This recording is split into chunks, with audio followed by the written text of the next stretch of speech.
Welcome to Tisky Sour. I'm Michael Walker, and tonight we are talking about all the latest in the Labour leadership race. The first hustings on Saturday. Keir Starmer becoming the first candidate to make it onto the final ballot, and Rebecca Long-Bailey's proper launch on Friday. We're also going to talk a bit about the House of Lords, whether it should move, whether it should be elected, and Labour's most recent nominations to join it. To do so, I am joined by an ideal pair of guests. I have Sienna Rodgers, who is editor at Labour List. I was thinking you're probably the journalist who is spending more hours than anyone else covering the Labour leadership race. Yeah, I think so. You think that's correct? Yeah, I can't think of who else it would be. Because this is your life now, right? This is just me. Yeah, I am the Labour leadership races. Excellent. Well, pleasure to have you on. Perfect. I'm also joined by Andrew Fisher. You've been on the front line in 2 leadership races, both of the Corbyn campaigns. And of course, for the last 4 years, because you won those leadership races, you've been head of policy for the Labour Party. Until, when was it? Until the general election? Just after the general election. So literally like the 13th of December, you were like, that's it. That's me. Fair enough. You weren't at the hustings, but you watched them on YouTube like I did. You were there. I was there, yeah. How did you find it? The trip. Mostly boring. Electrifying, mostly boring. Really You're not allowed to say that boring. at the start of the show. Oh no, keep watching. Yeah. Kind of boring, but with some big surprises. Oh yeah, which we are going to reveal. So, Fabulous. Keep watching. We do have a clip of it, but are we ready for that, or do you want us to? No? We'll go to that in a moment. So first of all, tell me, I suppose, your headlines from it. Were there any breakthrough moments? There are going to be 12 of these. Yeah. So there's Another 12. a long process whereby the leaders of the potential candidates stand up, and they have 40 seconds each. There wasn't much argument between them, was there? Right. So they were given 40 seconds each to answer a question, and there was a few of those. So the chair would just put out this question, then he'd say, Rebecca, whatever, Keir, and then they'd each in turn, and they weren't allowed to interrupt each other at all. There was no interaction, and it just made for a really sort of stale debate. I mean, it wasn't a debate, it was just like 40-second sound bites from each person on each topic, which meant that it was really easy to just say the same thing as each other in a slightly different way of saying it. So it was boring because of that. I think some people did shine a little bit more than others, though. I think like Lisa Nandy probably is the person who seemed to impress people most. Like, I talked to some people afterwards, and they said, I'm not going to vote for her or first preference her, but Lisa Nandy was the most impressive of the candidates. And then I think Emily Thornberry is probably the other person, just because people needed a bit of a reminder that she was in the race, because she struggled so much to get MP nominations, and she just hasn't been very high profile. I mean, she was kind of earlier on over Christmas, but ever since she hasn't seemed to, she didn't seem to do much. And her launch on Friday evening was like in a community centre in Guildford, and it just wasn't the same sort of impact as Rebecca Long-Bailey's launch on the Friday night. So I think it was good for those two in particular. Keir Starmer just didn't say anything noteworthy at all, because he's the front runner and he doesn't want to say anything of interest. But I think that's a problem for him, because the one thing he did say, his one applause line was, "I'm not going to give an interview to The Sun during this campaign." And then a few hours later, he said to Aisha Hazarika, she was like, "Is that just during this campaign? What are you going to do as Labour leader? Don't you need to appeal to Sun readers?" And he was like, well, make me leader first and then we'll see. Which A, is like fucking arrogant as shit, and B... That's also his weak point. Everyone's like, we don't trust him to not do what he doesn't say when he becomes leader, because everyone thinks he might be the right-wing candidate by the back door. So don't say, ooh, don't highlight it. People for some reason think you're a secret trot. Like, why are you ruining it? So he said that, and then it was like, what, during the campaign? No leadership contender is going to give an interview to The Sun during the leadership campaign. Because no Labour members read The Sun. Like, what? That's not where Labour members are at. So it was a totally pointless thing to say. But clearly, like, the people clapping in the room, this Liverpool audience would have paid attention to the last few words of that sentence. Because what would be the point in saying it otherwise? Well, yeah, obviously, it's just like self-evident. I'm going to go to your thoughts in a moment, but first of all, we're going to watch the compilation clip. So this is our favourite bits from the hustings in Liverpool. We need to be able to hold him to account. He is, in the end, a liar. he is callous, he doesn't care, he plays at politics, he plays with people's lives, he needs to be held to account. We need to make sure, and frankly I think that he has a woman problem, he certainly has a problem with me, and during the 2 years when I was shadowing him, though eventually the papers came out and agreed with me that he was the single worst foreign secretary this country has ever seen, and I was part of exposing that, and I'm proud of it, and I want to take him on again as leader of the opposition, because that Prime Minister needs to be exposed. Feeling that base collapse beneath our feet on election night was shattering, but our task is bigger than rebuilding the Red Wall. We've got to build the Red Bridge that stretches from Lewisham to Lee and enables us to speak for very different parts of Britain again. We're a movement that was built by, not just for, working class people, and we need to rediscover that. But we need to fight for an economy that sees investment in our deindustrialised regions and nations. And that will only happen with a socialist, aspirational, democratic economy that shifts power, economic power and political power to our regions and nations. And we should settle for nothing less than that. We have got to start talking to people's hearts and speaking in a message and a language that people can hear and receive, because that is what Boris Johnson does. Make Brexit happen.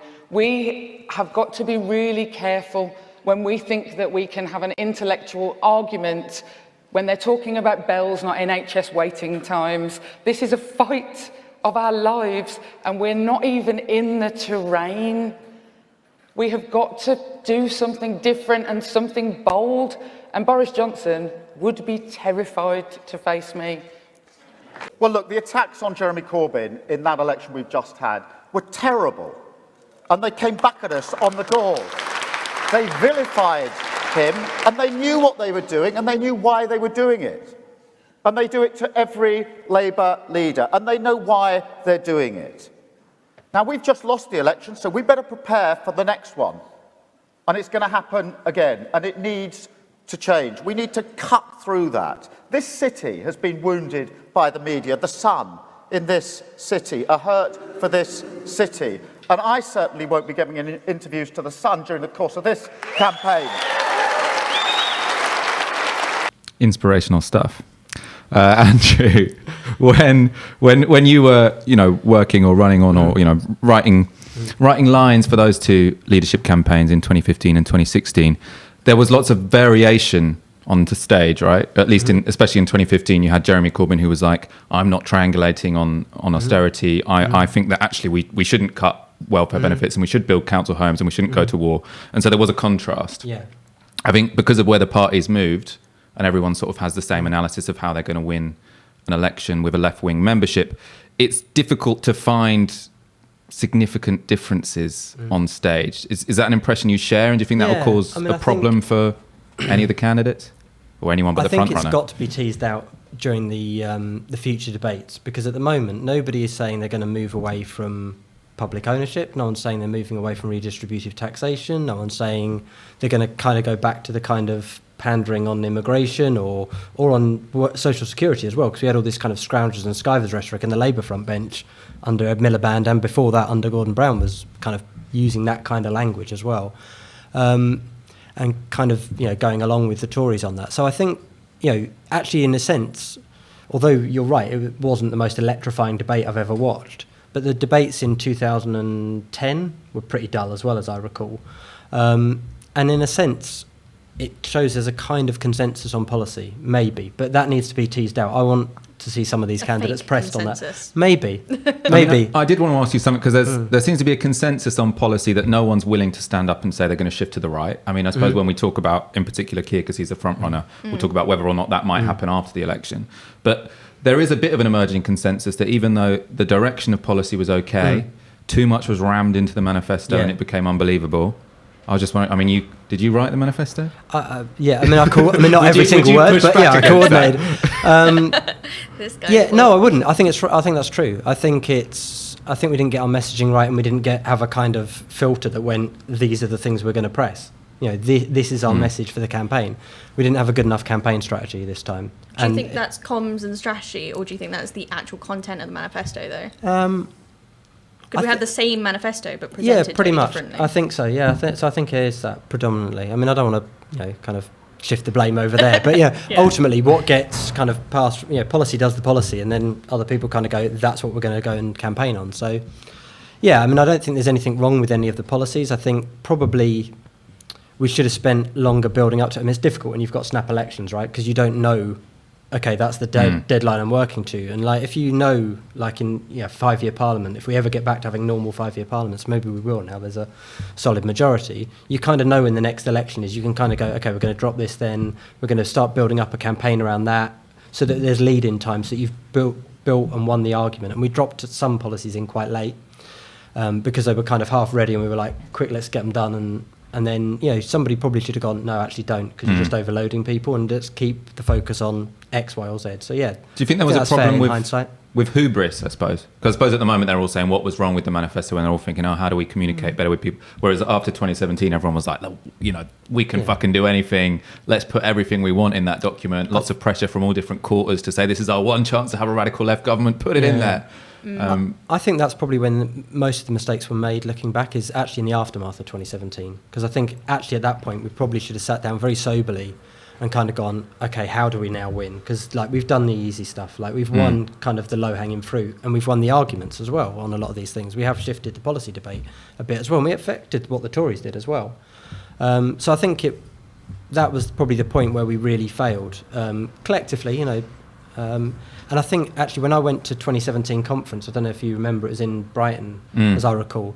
It was like a rally. It was like really overwhelming, kind of very hubristic, And that was, somebody should have just gone, whoa, we haven't actually won anything yet. I know we've gained seats for the first time since 1997, which was in 20 years, which is quite an achievement. And we'd all been shat on for 2 years, and then everyone got proved wrong. And just a year before, we'd had Jeremy re-elected because there'd been a kind of attempted coup against him and a leadership challenge. And I understand it, I get it emotionally. But for me, I felt that was quite alien. As somebody who'd been going to party conference since the 90s, these aren't normally joyous affairs. Like, why is it like this? This is weird. I felt quite alienated from it, to be honest. But looking back, we probably should have been a lot more strategic after 2017 than we were. It seems like that will happen the next time around, right? Yeah. I mean, or at least we're going to have other worries next time around. Woefully unprepared in 2015. I mean, nobody thought Jeremy was going to win at this stage of the contest in 2015, and yet we did, and there we were. We had to kind of make it up as we went along, and did fairly well for the start, I think, but did bloody well in the campaign, the leadership campaign, that's for sure. But, you did, good. I mean, you've got a lot to be proud of. You won the argument in 2017. Yeah. Which is a significant, but anyway, we're here to talk about the hustings. Right. I suppose, is it a surprise? I suppose the one standout thing that everyone's agreed about on the hustings, other than it didn't electrify any campaign, was that Jess Phillips seemed to come somewhat unprepared. So her whole campaign up to this point.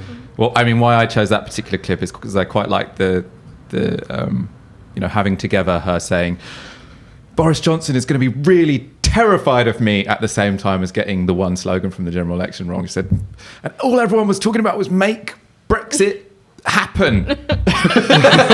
So that's not necessarily what they were talking about. She also has this sort of thing with her voice where I think it's put on because it's sort of say like, I'm an emotion, I'm in touch with ordinary people, but it always sounds like she's going to cry. I don't know. That's very cynical. I don't know if it is put on. I really don't know. I can imagine she's the kind of person who does feel, I don't know, like crying. Maybe she thought, I'm so fucking awful, I just want to cry. It could be nerves. Actually. And as you said, I think in how you put it in your email this morning from Ableist, I know it's a very good email. Yeah, free. All morning emails are free, aren't they? It's not like Stephen Bush always says my free morning email, so I've started saying it as well. You said you're allowed to call it awful because she also called it awful. Yeah, exactly. It's very liberating feeling. I wish they would all say exactly what they thought about their own performances so I could say it. Keir Starmer's think piece. Yes, I do have a CV, but I am quite dull. I'm incredibly boring. Brilliant. We're not just here to trash Keir Starmer. We're going to go to Jess Phillips. I suppose we could call it unique article which she penned for The Guardian yesterday, which was to say, yes, I was awful, that happened. It was the fault, one, of the format of the hustings, and two, because she wasn't enough herself. So I'm just going to get some of my favourite lines from that. You can probably see it on screen. The hustings was awful. I was awful. I was trying to hit a million different lines and messages in 40 seconds. Some were my lines, some were other people's, and it fell flat. So the idea is that I'm brave enough to admit I have advisors. I was remembering lines. I'm such an honest politician. Then she said, I might not look like a prime minister in this race. I cannot win that war, so I'm going to fight it. I'm going to do the thing that made tens of thousands of people ask me to run to be leader. I'm going to say what I think. I probably won't win, but I'm guessing that I might just inspire others to give it a go. I believe that the only way to beat a compulsive liar who thinks only of himself but has the gift of the gab is to be brutally honest, give a real toss about the people in our country, and also have the gift of the gab. I could be wrong, but I would rather give this way a go than deliver a line in 40 seconds. Oh my God, that piece really needs editing, doesn't it? Gift of the gab everywhere. And which is like, he's got the gift of the gab. I've also got the gift of the gab. Might not have prepared, might not be very good at 40-second sound bites. It's all. I mean, also, the bit I love is that's not why tens of thousands of people asked me to stand. I mean, in what format? Because there was no, you'd have thought that her advisors could maybe have said, we're going to choreograph this. So there is sort of like an online, recruit, or what's the word they say? Rejoin. No, like to say, oh, Jess Phillips, please stand, basically. So she sort of poses as the reluctant person, and then 10,000 people sign her. Yeah. But no, I don't know. I also think 40-second format, I mean, is quite normal. I mean, like if you're being interviewed on the BBC, you don't get 3 minutes to kind of just expound whatever you want. You do get a kind of short amount of time. If you're doing PMQs, you pretty much get 40 seconds to a minute, or you'll get cut off by the speaker.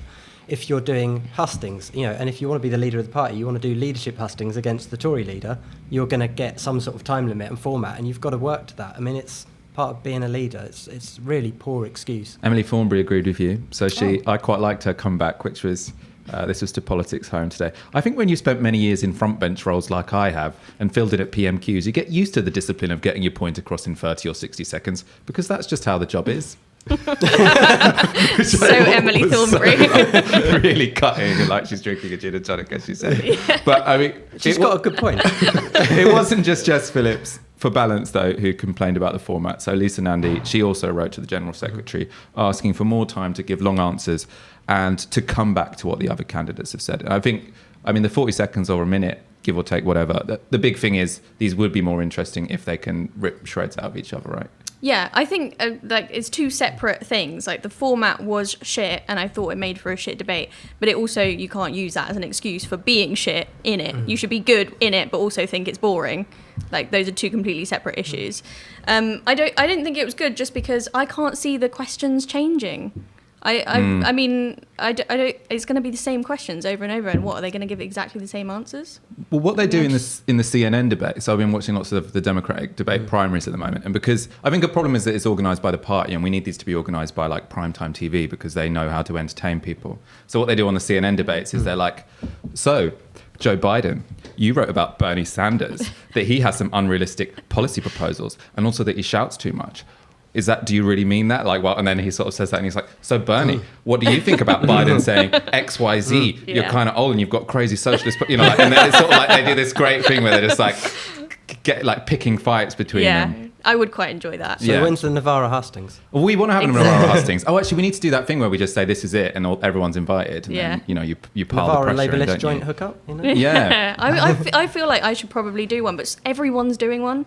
And the leadership candidates, whenever I talk to them, are like, oh, I've got another hustings to do. Well, I suppose you have to, this is really a conversation that should happen after the show, not on it. But I think, maybe if you pitch it as a sort of like, this is going to be like the bitchy one. Yeah. It's not going to be like the other hustings. It's going to, it's not like some soft left open Labour thing. Yeah. This is going to be like, we want you to screw over each other. Because also there is in terms of who's going to be the next good, who's going to be a good leader, we do need them to show how they can perform under pressure. So it's actually doing, you're working for the common good. I think if you're picking up or dishing out dirt at all these various candidates, I mean, without anti-Catholic slurs, which I think happened briefly last week, and it was all but there's other very ways to do strange. That, right? Because Jess Phillips brought it up again today. Sorry, go on. But I think there's other ways to do it because, Lisa Nandy, to her credit, went on Andrew Neil. You can prove to people you can do that by going on the media, by going head to head with a Tory on Politics Live or whatever else. You can do that and demonstrate that in other formats. All coming on Novara Media. Yeah, exactly. I've invited them all for interviews. I'd give them a tough time. Exactly. They should do that. Yeah. And they should do that. They should take you up on it. Get them pissed and give them a tough time live on YouTube.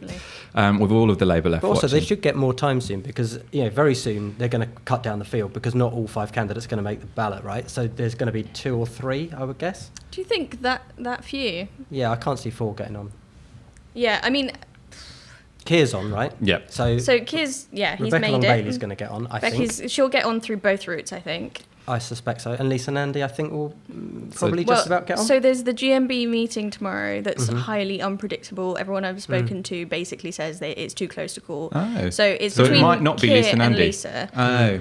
And, if Keir gets it, then it is going to be really difficult for Lisa Nandy because she does have a strategy for getting local party nominations, but it's not as, it's not going to be very easy to do that. She's basically going to target red wall seats where the members have just spent a few months on the doorstep, everyone going, I hate Jeremy Corbyn and I hate Labour's Brexit position.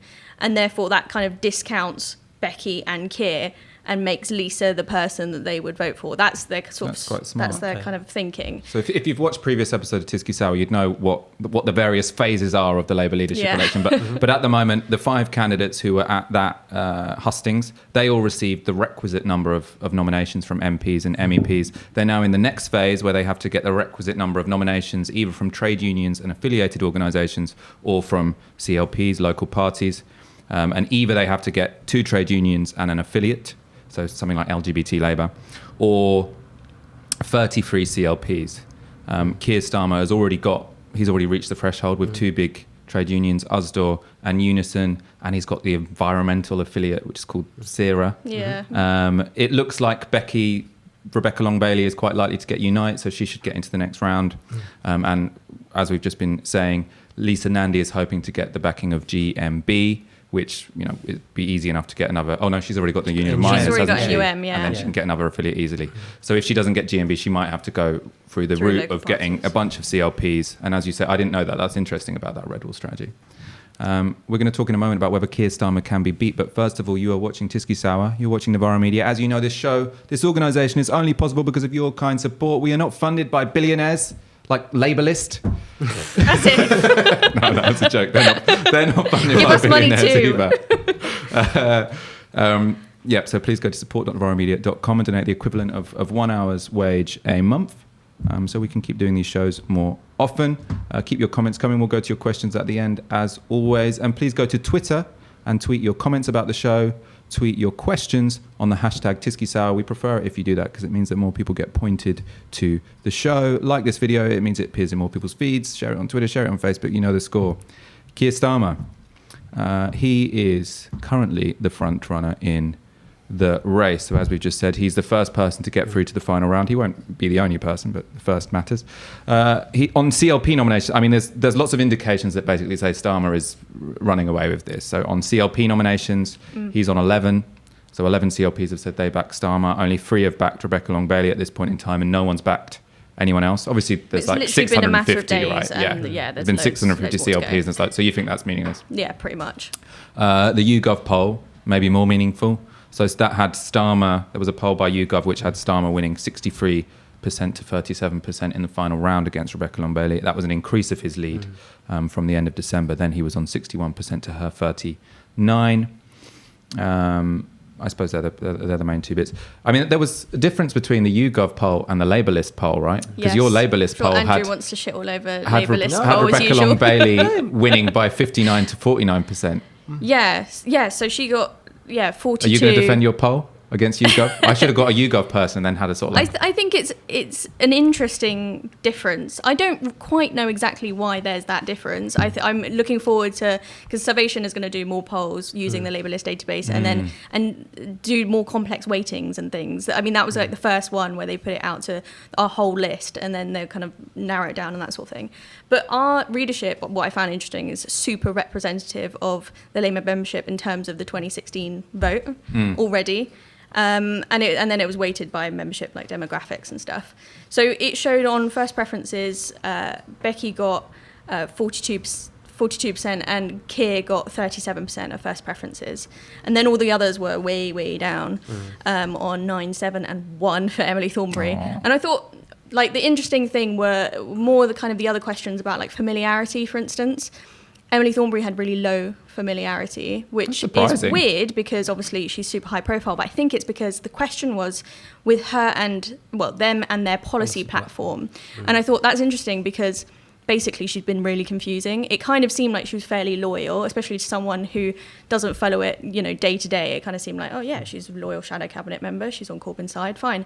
But then ever since the election, she's been shitting all over the Corbyn project and all of his staff and going, oh, it was the worst. And basically in the pursuit of MP nominations, she had to like really go for it and say like, oh, that's why she had to trash the leadership so much. It was to get the MP nominations. That's what I think. And I think that's why she particularly had an emphasis on Lotto staff, because the leader's office staff, because all MPs hate them.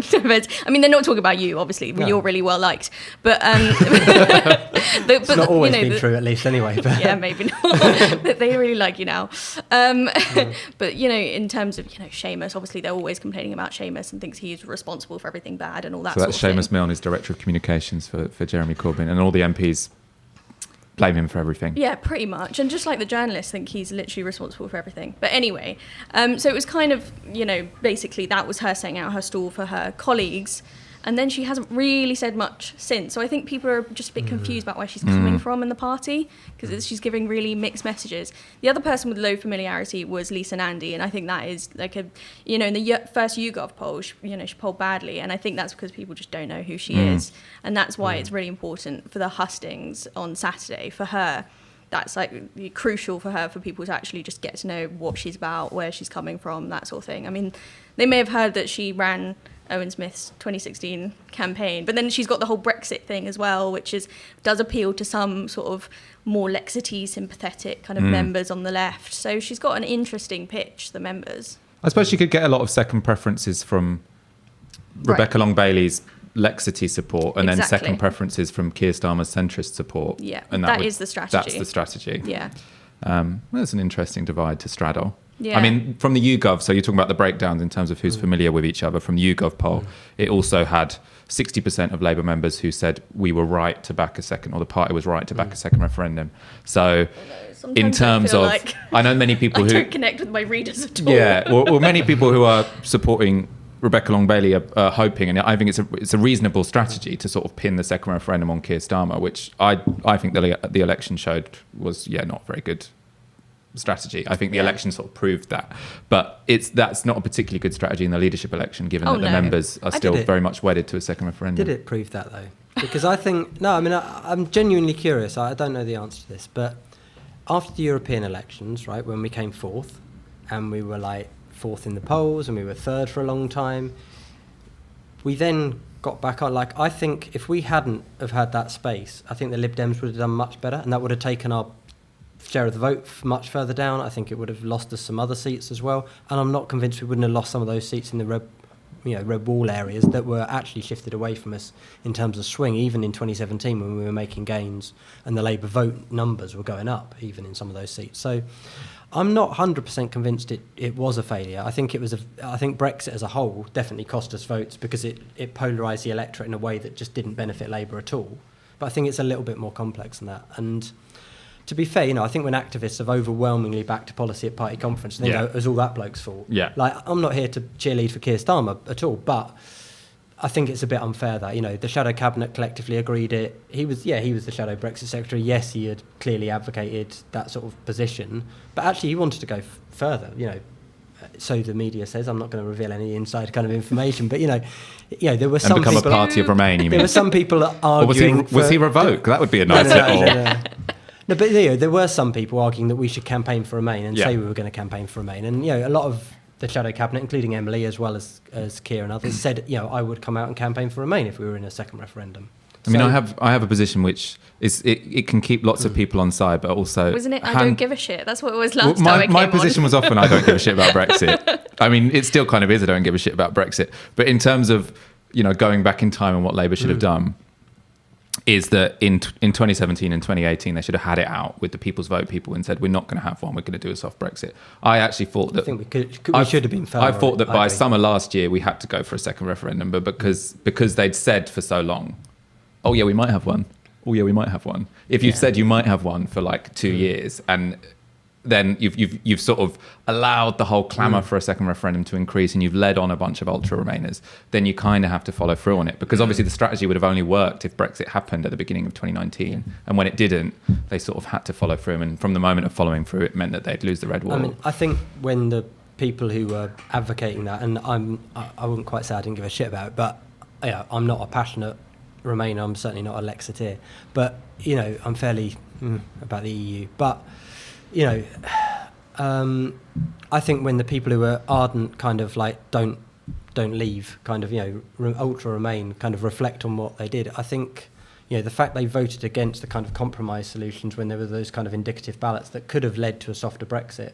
I think at that point, when the kind of people's vote people wouldn't vote for the kind of Norway Plus kind of model or the customs union thing, I think they need to reflect, actually, we could have got a soft Brexit through under Theresa May, and now we're going to get hard Brexit under Boris Johnson. And that was the point which actually, you know, the front bench was like, vote for everything, you know, all of that is in line with our policy, so vote for all of it. And actually, behind the scenes, some of the people who were saying, I'll back that if you in return vote for that, didn't play ball at all. And I think that was probably the mistake. Well, I think, and I kind of want us to talk about what Keir Starmer's weaknesses might be, just in the sense of, I mean, this links into it, though, in the sense of, does anyone have a chance of beating him, even though he's far away the front runner? And I suppose one reason why I think the Brexit thing isn't going to bring him down is, one, that the policy he was promoting was popular within the party, but two, he was never a wrecker. He was never perceived as a wrecker. So when talking about Brexit on television or whatever, he tended to seem like he was trying to justify what was the party position, which was quite different to even Emily Thornberry at times. So Emily Thornberry, when I remember sort of,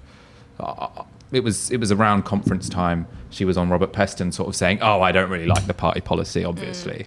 And she put out that letter as well that was clearly kind of with an eye on the leadership contest and that sort of thing. But it fails, doesn't it? Because people don't like people who are disloyal to the Labour Party. Yeah, I mean, that is the sort of most forward-thinking thing that Keir Starmer did, is basically keep quiet, keep his head down. And it pissed off a lot of people on the right of the party, but it was clearly the right strategy. And some people close to him were, you know, defending him, being like, no, there's a reason that he's keeping quiet about all of this stuff, you know. So do you think it was a calculated... Oh, completely. Everything about Keir's trajectory is calculated, I think. For the past 3-4 years? Decades. Oh, wow. So you think the whole thing has been leading to him... I think so. How obviously everyone is now having a debate about how left or right wing he is. Where do you stand on this? He's not left wing. No. You don't think he's at all left wing? No, I don't. So I find it genuinely unbelievable and a huge failing of the Labour left and just everything that people are actually swallowing this narrative of, he really wants to be more left wing secretly, but you know, he's being held back because he's trying to build this broad coalition or whatever. I think that's absolutely laughable. You only need to look at what he's like in his own constituency, Labour Party, to know that he's on the right of the party. Which is, go on, can you talk about how he's in the... In the Home and Pancras, you know, how an MP behaves in terms of, there's, you know, deep factionalism in like the Camden CLPs, and you know, when they turn up for a vote and they vote a certain way, and you know the kind of, he actually keeps out of a lot of the fights, but the right know in that CLP that when they need a vote, they will rely on Keir and his wife to come in and sort of quietly vote for them and whatever. I heard even for a by-election on a chair of a local branch, so even on sort of like minor moments. Yeah. What faction, if he was being honest, what faction do you think he'd be in the Labour Party? I don't know. Progress, Labour First, Open Labour, Momentum? You know, actually, I don't think he belongs to any of them. It's even a bit unfair to say he's with the right of the party. I just think that that's the way he's behaved. I think he is apolitical. I think he lacks politics. And that's the reason that members should be a bit wary. Oh, you should run all the other campaigns. That was a good hit job on Keir Starmer. Oh shit, they hate me already. I'll bitch about the other ones as well. What do you make of Keir Starmer? And if you were, I suppose, if you were campaigning against him, if you were trying to catch up with the front runner, what would you pin on him? So just to pick up on that, because I think, I mean, I don't know, I haven't been involved in this CLP. I've worked with him, you know, when he's been on the front bench. Obviously, when we did the talks with May's government at the time, we worked very closely on that, you know. So he's very competent, he's very professional, all the things that come across anyway. And he's I think he has been fairly decent. Since 2016, obviously, that 10-year plan was a bit of a blip, the Owen Smith thing. He probably regrets that part. Yeah. But he probably would admit that himself, I suspect, now. But, you know, I think he is fairly decent. I think he probably does go with the kind of consensus of where the balance of power is in the CLP. Most MPs do, in frankness. You know, there's very few who don't, in my experience, having been across a few. I think the questions that members will want to pin him down on as this debate goes on is, okay, do you still support this? But do you know what I mean? They're going to find a few wedge policies, whether it's on social security or immigration, or, you know, are you going to be passionate about this stuff, or are you just going to kind of go, how he responds to it, not just what he says, but what his policies are. You know, I think as well, you know, who's going to be your shadow chancellor? Because that tells you something about what your economic policy is going to be. Who's going to be your shadow home secretary? Because that tells you about how you're going to deal with an issue around immigration. Be Yvette Cooper and Hilary Benn or something. Well, that will tell members something if it is that. Because but if it were that, but I suppose the problem is, and this is why if you are, you know, in one of the other campaigns, or especially Rebecca Long-Bailey's campaign, because she's trying to prove that she is the left vote and that he's not, right? Well, she should be if she's not, because that's the way to win. Is that he will. It's you have quite a lot of executive power once you're elected to the position, and there's not that much pressure for you to say, of course you're going to say, well, I'm never going to throw immigrants under the bus. And of course you're going to say, I do want to nationalise the major utilities. And of course you're going to say, I'll never, you know, scapegoat benefit cheats. And I'd bet a fair amount of money that Keir Starmer's not going to commit to who his shadow chancellor is going to be before the polling day, because one, he'd say, no one's ever done this in the contest before. It would be inappropriate to do so. And he has no interest in doing so, because either he commits to a left winger who might, you know, who he thinks will be damaging in a general election, or he commits to a right winger, which is going to cost him votes. So I suppose if you need to find something on them, basically, to undermine their claim to be left wing, which is why I suppose really early on in the Jeremy Corbyn campaign in 2016, they pinned on Owen Smith that he had been a lobbyist for Pfizer. And that was like, this guy suddenly has no credibility. Also, he was just a terrible candidate. So he talked about a long penis and stuff like that. And it was all just very bizarre. The like 0 Keir hour Starmer's a much more contract polished Don't like 0, figure but than I'm that. okay with 1 hour And he beat off 100 men to get his wife, which is an interesting formulation. I remember that. I remember thinking, he's kind of had this kind of Napoleon complex. I'm not normally personal about people, but Owen Smith. You know, I think the other thing about Keir as well, I do think, like, a lot of people think like everyone was saying it before this contest started, Labour needs a woman leader. And that, you know, especially when the field narrows and it's down to kind of like 2 women and a man, probably. I don't know how strong that feeling is within the party, genuinely. Because in theory, I think it was strong. I think in practice, a lot of people have kind of gone, actually, Keir's the best candidate. A lot of people have done that, evidenced by the polling, even, you know, the Labour list poll, which shows him in a very strong position, and the CLP nominations as well so far. So I think there will be a bit of backlash on that. So some of the transfers may go that way as well. It might be, actually, I think it needs to be a woman, but I don't know. Maybe that won't. Well, I mean, they're not going to find that out during the race, because that's the one thing they do. Because in early polling, the one thing everyone knows, however much they know about Labour politics, is that one of the people is a man and the other 4 are women. So that's not something they're going to learn throughout the campaign, is it? No, it's not something they're going to learn throughout the campaign. But I think what will change is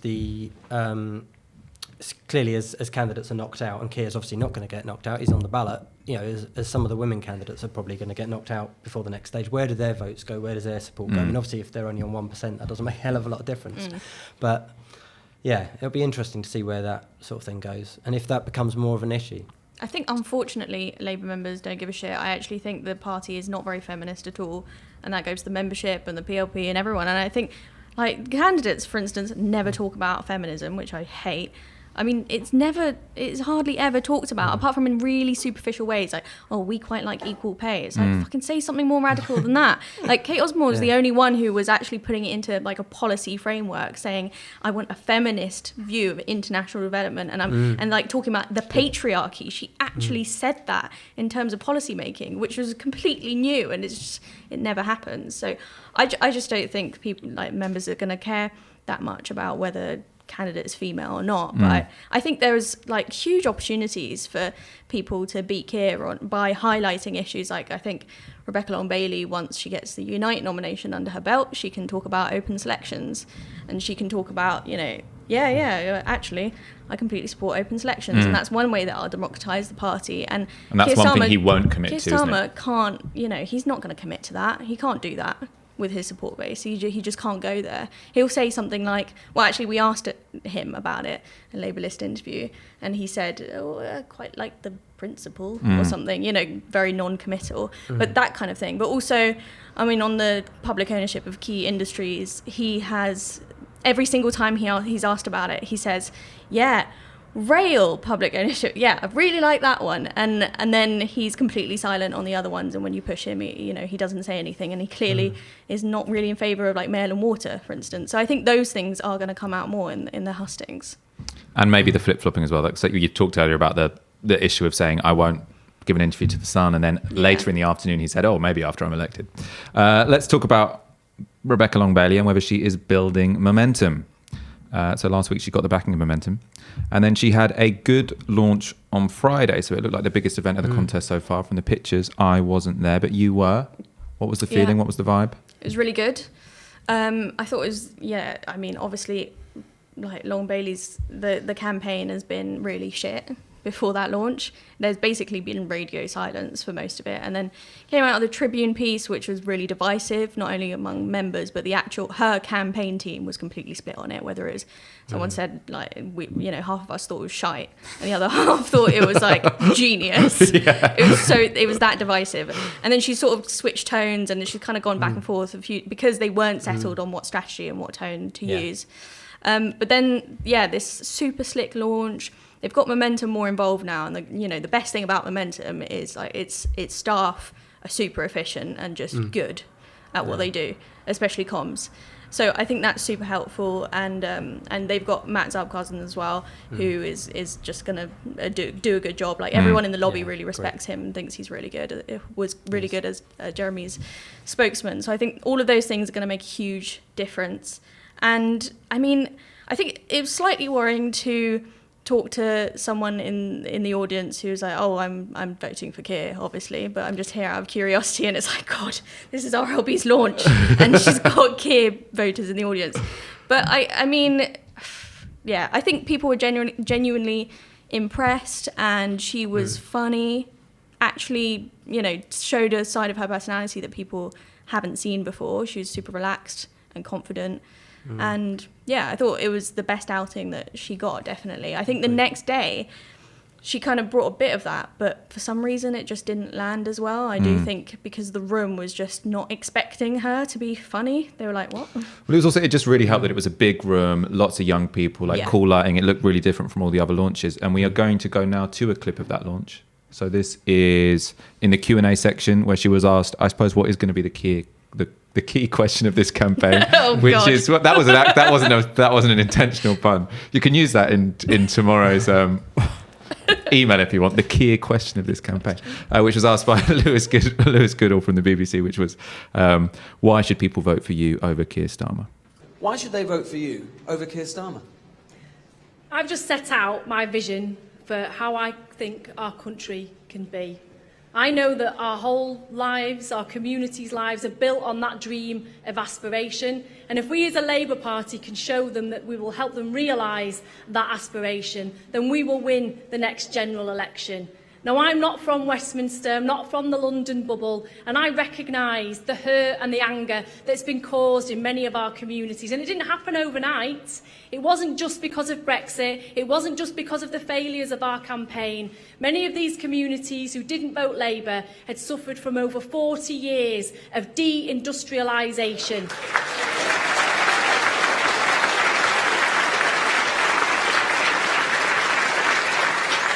And that's something that I lived growing up.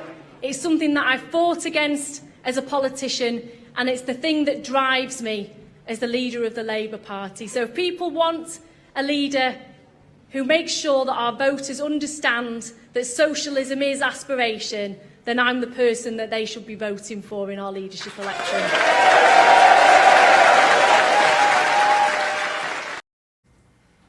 So that was Rebecca Long-Bailey at her launch. She had, I suppose, some subtle digs, or at least contrast with Keir Starmer. So she says she's not from the Westminster bubble. She's lived through deindustrialisation, so talking about her backstory in Salford, and that she can offer an aspirational socialism. I don't know, how effective do you think this can all be? What do you think about aspirational socialism, I suppose, for a start? It's better than progressive patriotism. Okay. I'll say that much. I think aspirational socialism has got something to it, actually. I think she needs to show that she is. Yes, she's got the kind of principles that Jeremy had and all of that, which members want to hear and kind of know there's a commitment to, a kind of socialist trajectory. But it's also got to she's got to give something new. She's got to say, I am Rebecca Long-Bailey and this is what I stand for, not I am the continuity Corbyn candidate. And she has got to do that. And I think if she can build on that and kind of work some other issues into it, because at the moment she's talked about like a Senate of the regions to replace the House of Lords. It's good, right? I agree with it. I'm sure everybody, around this table does, but it's not something that electrifies people. Do you know what I mean? She needs to start thinking, weaving in, and I'm sure she will, by the way. There's a long way to go in this contest. Different kind of issues as well. And I think kind of taking on the Tories a bit more, aiming it at them, because, the NHS is in a terrible state. The economy's stagnating. They're way off target on climate change and net zero. There's so much you can attack them on. And the kind of candidates need to focus on doing some of that so that you create a bit of a divide with the Tories, not just your other candidates as well, because that shows a kind of confidence, I think, as well.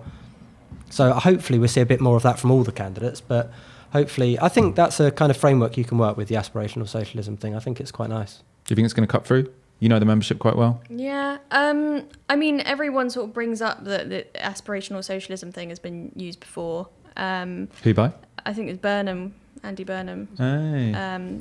Talks about that, but I quite liked the aspirational socialism thing, but I think it needed to be paired with what she said at her launch, which was she was kind of saying, look, I worked really, really hard to be successful, but you know what? It was also a bit of luck. Yeah. That was important. When she explained it in those terms, you kind of got what she meant by aspirational socialism.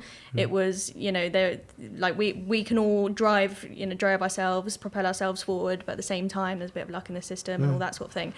So I thought that was really interesting, and I think it didn't work as well in the hustings as a line because she didn't have the kind of time to set that out and what she really meant and put it with her personal backstory as well. Let's do the deputy leadership super quick. Sorry, I spent a long time on those first two sections, so we're going to go through.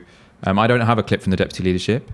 You said it was actually punchier than the leadership. You were there for the whole day. Yeah. What were the highlights from the deputy leadership hustings? Well, obviously the main thing I think was the Board of Deputies 10 pledges, and we kind of saw, the leadership candidates, they've all signed up to it. Becky has, everyone has, whereas the deputy ones haven't. So Richard kind of said, well, first of all, it was Dawn, actually. Dawn Butler said, no, I haven't signed them because I don't think we should rush this. And I think we should take our time and see the EHRC report and what it comes out with and then consider those pledges. And then Richard went kind of further and said, I'm not going to be signing those pledges. Not just, I'm waiting for a bit, but no, I'm not going to be signing them. I don't agree with them. And that is the biggest cheer in the room that anyone got the whole day when he said that. Yeah, and that he's got monstered for it as well afterwards. I saw like Rachel Reeves quote tweeting saying he's learned absolutely nothing. I'd offer a defense of him on that one because I can see why the leadership candidates have sort of fallen into line on that because they're like, we don't want a fucking argument about anti-Semitism in the middle of our leadership election. Yeah, exactly. And even Keir Starmer said he supports them, which is somewhat different to saying I accept them, but close enough. But the ones that I've spoken to lots of members who are super worried about these pledges, and ones that seem especially odd. So there are 10 of them. You can look them up online, but and some of them are fairly uncontroversial. So we should resolve outstanding cases quickly. Yes, and they haven't been, and it's worth saying they haven't been resolved quickly enough. So fair enough. A leader should take personal responsibilities, good line, and increase transparency so that they should sort of communicate what are their allegations, etc. But the ones that I thought were a bit odd. So number 5 in their list was any member who supports a member who has been suspended in the wake of an anti-Semitic incident should also be suspended. So that is a bit McCarthyite, this idea that if you defend someone else who's accused of anti-Semitism, then you are suddenly an anti-Semite and have to be suspended.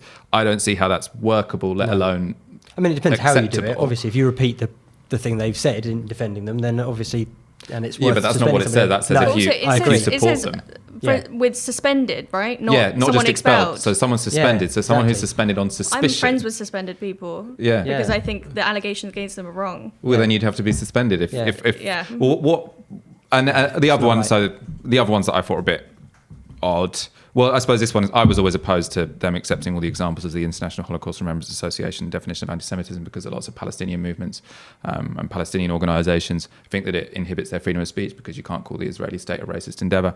We've had plenty of debates about that on Tiskisau, but that it commits them to using that as the basis for the disciplinary processes. And then number 8, and this is, I think, what Richard Bergen spoke, about specifically on the debate, is that it commits Labour to only engaging with the mainstream representative bodies. So it's basically saying, and individuals even. So it said you can't speak to any fringe organisations or individuals when it comes to anti-Semitism. And so what Richard Bergen said was that I actually want to look out for minorities within minorities, and I think that committing to not speaking to them would be a bit strange.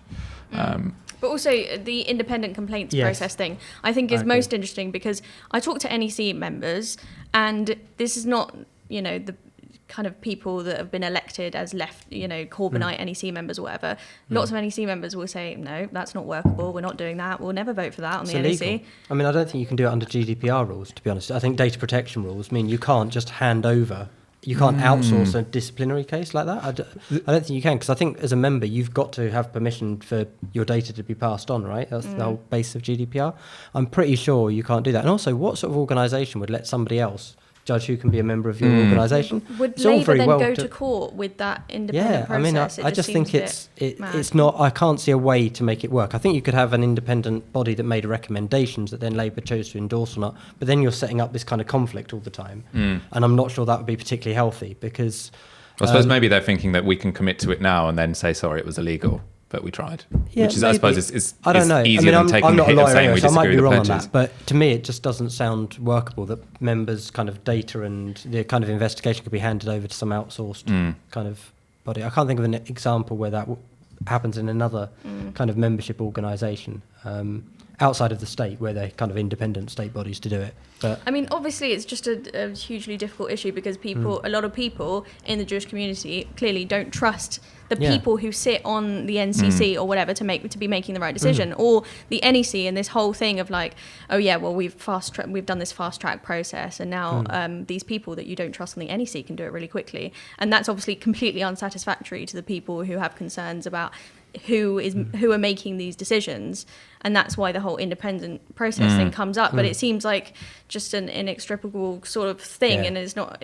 I don't know. I don't know how it's going to be resolved unless, like, basically you kick off all the people who are currently elected to those bodies that you think aren't making the right decisions and that you don't trust to make the right decisions on anti-Semitism cases. There must be a way of having a sort of an independent process that isn't outsourced. I don't know, but in any case, I mean, it seems to me like some unreasonable requests have been made, but they have to accede because they've got so little credibility when it comes to this question. It's all a horrible mess.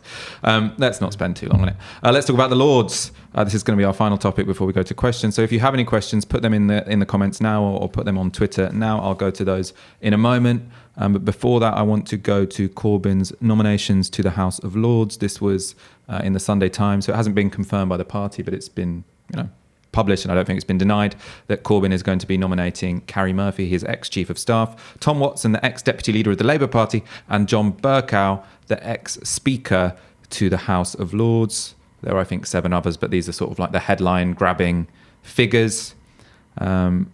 It seems a bit odd to me. I mean, it seems a bit odd to me because, one, it was very bad when... It's not exceptional. It's very bad when Theresa May... In terms of Carrie Murphy, it was very bad when Theresa May just nominated all of her top advisors to the House of Lords. It looked like you're doing favours to your friends, and it makes you look proper like you're part of the establishment.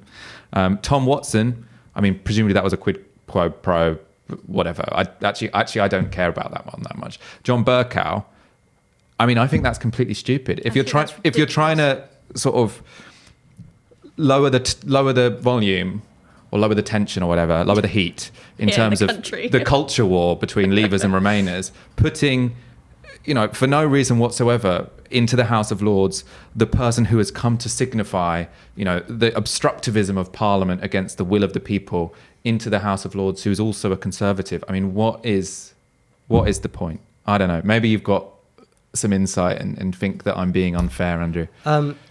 Like everyone, I'm sure I want to abolish the House of Lords, but if it exists, you've kind of got to populate it. And tonight, the Lords has overturned the Tories on something. Again, but you could populate it with doctors, nurses, and human rights advocates. I mean, I think there's a real difficulty with it. I mean, I wouldn't want to go in the House of Lords, but I'll say that on air so that if any time I sell out, you can play it back and go, oh, look, he sold out, Lord Fisher of Croydon. Not going to happen, don't worry. But I think, Yeah, I mean, by convention, the Speaker, just on that one, the Speaker does go to the House of Lords. That's happened with every previous Speaker, unless they've turned it down. And I believe Bercow wanted to, and out of spite, the Tories didn't. So, you know... That's their problem, though, isn't it? It is their problem, yeah. No, I agree. You don't have to jump in on it, but... it's probably some Arsenal thing. I say that as a Spurs fan just to put a new sectarianism in there. It's probably some Arsenal loyalty that put him in there. I don't know. Is he an Arsenal fan, John? Yeah, he's a season ticket holder. They talk about I think. it. Yeah, Jeremy and they've talked about it. Yeah. So it's even worse. It's the fucking North London Remainer thing. What do you didn't seem impressed? Yeah. No, I think it typifies everything that's wrong with so much of what happened. It's just like it pisses literally everyone off in the party. Why would you do that? But also it sends a horrible message out to the country. It's literally every single level I disagree with those decisions. I mean, Jeremy made a promise that he would only put in to the House of Lords people who are really passionate about abolition of the Lords. I mean, does John Bercow come under that category? I don't think so. No, it's just totally wrong. And how can you have lost all those Leave seats and then say, oh yeah, this guy, known for not just blocking Brexit constantly, but also bullying, you know? Yeah, and then we're going to put him in the Lords because the Tories didn't and we want to piss them off. That's not acceptable. All right, I don't think we're not going to finish this debate on tonight's show, are we? Let's go to some questions. So Sean Rutt, 1990, tweets on the hashtag Tysky Sour. Very anti-Keir, guys. Let's be honest. This isn't a question. Oh, it is a question. Very anti-Keir, guys. Let's be honest. He's the most likely candidate to win the next election. Isn't that the most important factor now more than who we like? We actually haven't discussed electability. So is Keir Starmer the most likely to win the next general election? The polling says so.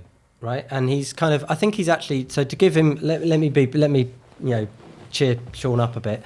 I think he's, in a sense, his pitch about unity and his pitch about kind of ending factionalism. I mean, ending faction fighting, I think, is what he means by it. You know, you're not. Well, hopefully, I hope so, because otherwise he's going to reduce the membership quite a lot, quite dramatically, which won't do him any good. You know, I think that's what he means, and I think there is a kind of exhaustion after the last 4 years of people are just a bit kind of like. You know, there's a broad consensus on policy, at least faux. There's certainly not such a sharp divide as there was in 2015 between the candidates. You know, I think there is. I think a lot of people have warmed to that, especially in the wake of the debate. But you know, I think all of these candidates are a little bit untested. Do you know what I mean? They're all going to slip up between now and April as well. Campaigns are dynamic. I mean, 2015 proved that. People can shift about a bit in terms of their support. And once we get especially down to the last 2 or 3, which I think we will within a few weeks, it'll be interesting to see because, more pressure is going to be put on them. Different questions are going to be asked of them and they are going to, lose some of their base at the moment. And I think a lot of people, I think both the Labour list poll, I'm right in saying, and the YouGov poll both showed very few people say, I have finally made up my mind, I'm definitely going for that candidate. Yeah, there's a lot of indecision. So I think it can all shift around a lot. But I think, Keir is impressive. I think he answered the, what would you give Jeremy out of 10 question very well. Oh, yeah, the best out of all of them, no doubt. Did. So, he is quite a good performer. He's a former director of public prosecutions. He's, been very meticulous over Brexit. When he was scrutinising them, I know we've criticised him for the policy and all that, but actually when he was at the dispatch box questioning them, he was on top of the detail, very good. So is Becky, by the way. Becky's very good at being on top of the detail and really interrogating that as well. Emily does it in a kind of more pantomime way. She's good at the dispatch box rather than a kind of... We need to focus group what people think about pantomime people. Yeah, I don't mean that pejoratively. I mean she's very kind of bantery and that kind of thing, which has its own merit. To see how she goes down in focus groups. Actually, I don't know, but so I think I can see why people are flocking around Keir from different wings of the party as well. Yeah, but that may change. Electability. Who do you think's got the best chance? I think. Well, speaking to Tories, they fear Lisa Nandy the most. Oh, really? Because everyone's telling me they fear Keir most, but you think they fear Lisa more? Oh, no, they don't. None of them do. They're really? Delighted by that. And, because he's an elite Remainer and... Yeah, exactly. So you think they're only scared of Lisa Nandy? All those seats we just won, we're keeping them with him. And obviously Becky Long-Bailey, they're just like, Corbynite not got a chance, blah, blah, blah. She's up away with the fairies or whatever, they think. I mean, I don't think it's always necessary, they're always right, the Tories, of who they fear most. But I think it's an interesting dynamic. I thought she was obviously very, very good on Andrew Neil. I think some, she's known as like the thoughtful candidate, and on some things I think she hasn't quite thought them through. A bit like no one has thought through Scotland and how to win back Scotland and how to deal with the independence movement. It seems like no one's given proper thought to that at all. Which links well actually to H. Brune's question, thoughts on the Lisa Nandy Scotland Catalonia gaffe. So I suppose the gaffe, in case you didn't watch it, that when Lisa Nandy was asked about Scotland on the Andrew Neil show, which was last week, she got lots of plaudits for it because she dealt with his questioning quite well. She said, we need to learn from how Progressive defeated the nationalists in Catalonia. And everyone at that point pointed out that the way they bashed them with batons over their heads and locked up quite a lot of their democratically elected leaders. But do you think that gaffe matters? I think it does matter, because when you talk about Scottish Labour, you really need to know your shit at the moment. Well, first of all, because the Nats online will attack you so badly. And when I've ever said something about Scotland on telly, I've gotten so much shit from them. But I mean, it's a serious problem that needs to be sorted out. And I feel like none of the candidates have good ideas about it and have a thorough understanding of what's happening. I mean, she talks about English devolution all the time and, giving power back to communities and blah, blah, blah. And then she's like, oh yeah, of course we'll block another referendum from Westminster. It just seems quite thoughtless. Yeah, and actually, that although she did do very well against Andrew Neil, I agree. That slightly unravelled a bit when he said, "Well, would you let them block this? Would you let them?" Like it didn't. There wasn't a coherent kind of. There wasn't like that second level of depth to it. And my fear at the moment with Lisa Nandy, although I think she's done all right so far, done pretty well so far, to be fair, is that at the moment all she's got is an analysis. She's got this kind of red wall, speak up for towns kind of thing, but not like what goes with it. Yeah. Like we all know we lost where we lost. Yeah.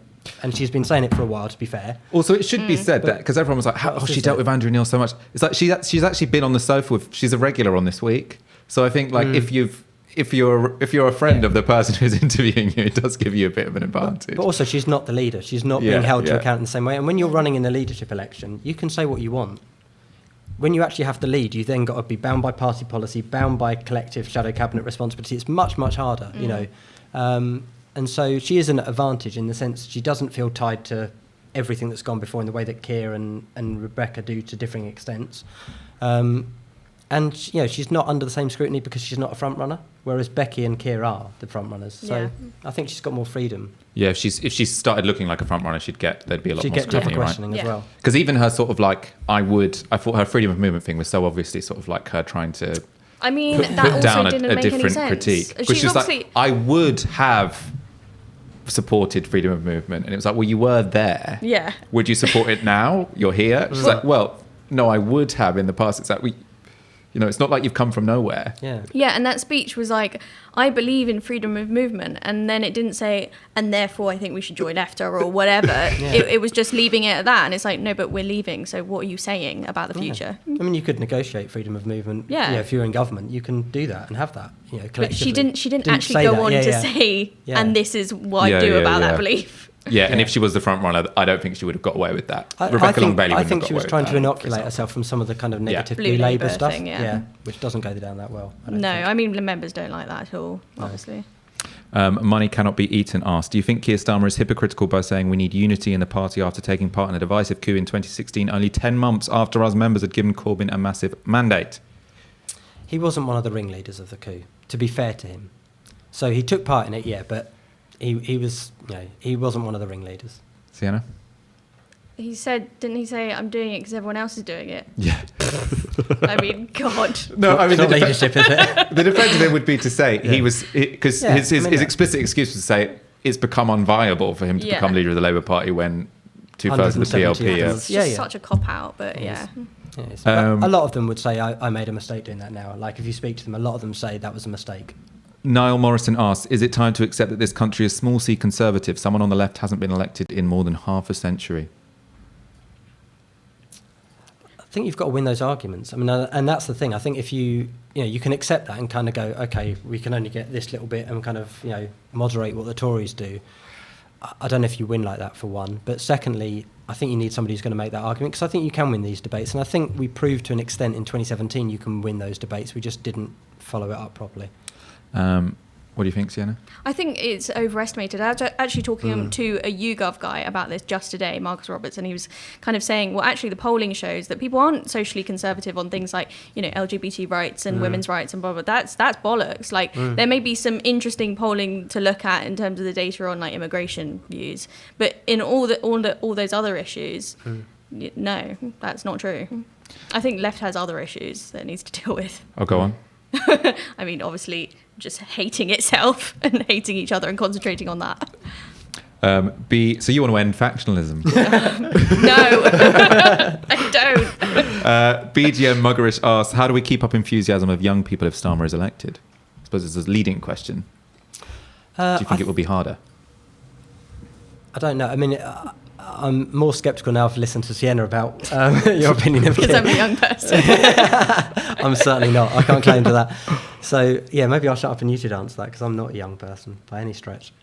Yeah, I mean, I guess I'm 25 and I voted for Corbyn twice. And, yeah, I suppose I'm not enthused by Keir Starmer. I'm probably not allowed to say that. But, yeah, I think it will be difficult, especially if there's no further democratisation of the party and it all becomes a bit then yeah, I don't know if there's going to be some sort of grassroots fight back if he really does lead the party in a different direction. That would be quite interesting, I suppose. I think the question there is for momentum. Like, momentum's got to change a lot if that happens. Yeah, definitely. Which leads to our final quickfire question from Liam Young, friend of the show. Do you believe any of the leadership candidates have the strength and conviction to properly democratise the Labour Party? The leadership candidates? Yeah, any of them. Probably not, no. So even Rebecca Long-Bailey, you don't She'll think have the same problem that Corbyn did of, being held back by the fact that unions understandably say we make this huge contribution. You can't just water down the say that we have in all these processes. I mean, I actually think the compromise that was reached, and I know it's not very popular to say this, so here we are, unpopular opinion. I actually think the compromise that was reached was pretty good because actually if you're organised within your CLP, you can get rid of an unpopular MP. And it was a snap election, which did kind of change. Which curtailed it. I think if this was a full-run parliament, I think I think a lot jumped before they were pushed because of that.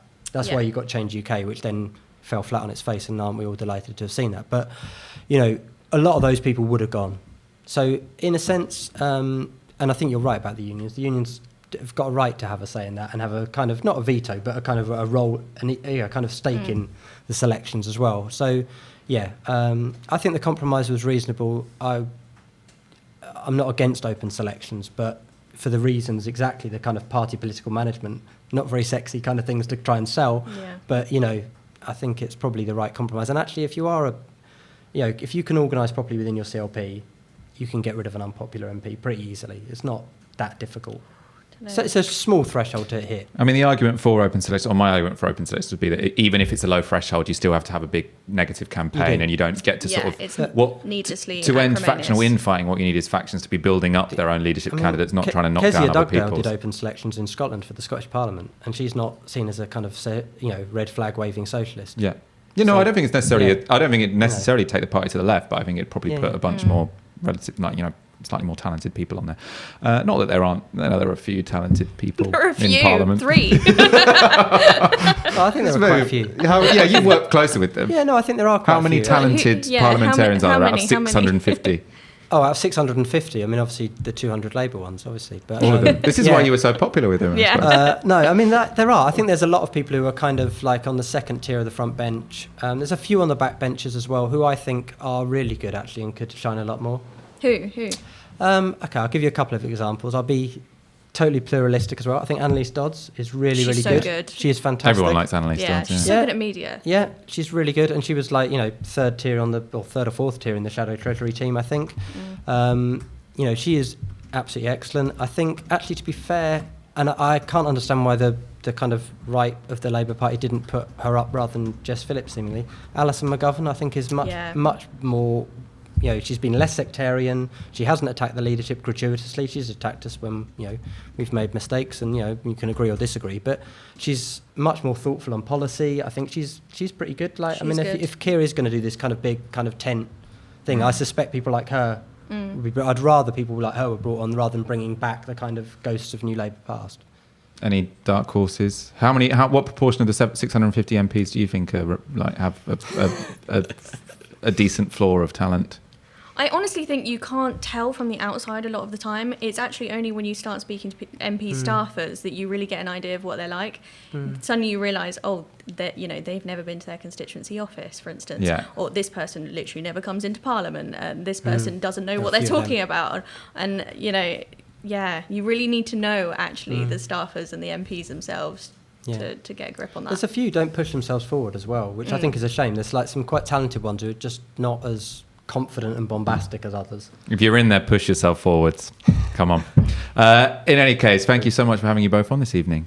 We will continue covering the Labour leadership election on Tisky Sour as ever. Of course, we will also be talking about loads of other issues because there's other things going on in the world, aren't there? Thank you so much, Sienna Rodgers. Thanks. Thank you, Andrew Fisher. Thank you. Thank you for watching Tisky Sour. As you know, this is only supported by your kind support, and so please continue doing that, or do it if you haven't started already. So go to support.Novara Media. I've been told to kind of go off my script slightly when I'm asking for money, and now every time I do, it's sort of like, if you want to give us money, give us money. Go to support.NovaraMedia.com and donate the equivalent of 1 hour's wage a month, and subscribe to this YouTube channel. So if you want to know every time we go live, you get a little message, you need to hit that subscribe button below. We will be back on Wednesday. See you then.